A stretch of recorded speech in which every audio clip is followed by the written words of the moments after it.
করার জন্য আপনাকে দেননি।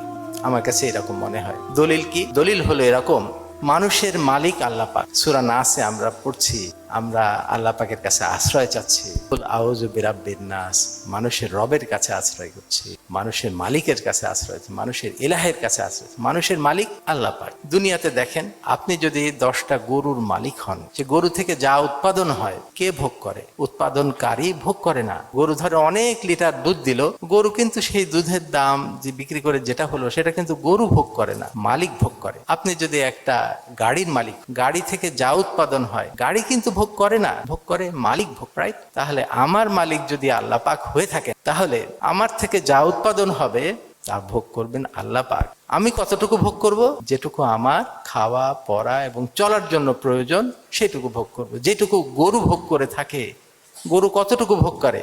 সে তার খাওয়া, আশ্রয়, এইটুকুতে যে খরচ হয় সেটুকু সে ভোগ করে, বাকিটুকু কিন্তু মালিক ভোগ করে থাকে, রাইট? এটা একটা দলিল। আর একটা দলিল কি? আল্লাহ পাক এক জায়গায় বলছেন, তোমাদের কাছে টাকা পয়সা এবং সন্তান সন্ততি আমানত হিসেবে রাখা হয়েছে। আমানত। এখন আমানত মানে কি? আমরা কোথায় দুনিয়াতে দেখেন, কোথায় আমরা আমানত রাখি? টাকা পয়সা আমরা ব্যাংকে আমানত হিসাবে রাখি, রাইট?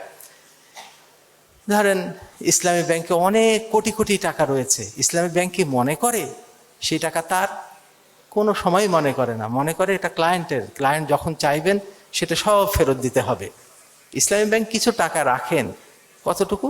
যেটুকু সার চলার জন্য প্রয়োজন, বাকি টাকা মালিকের।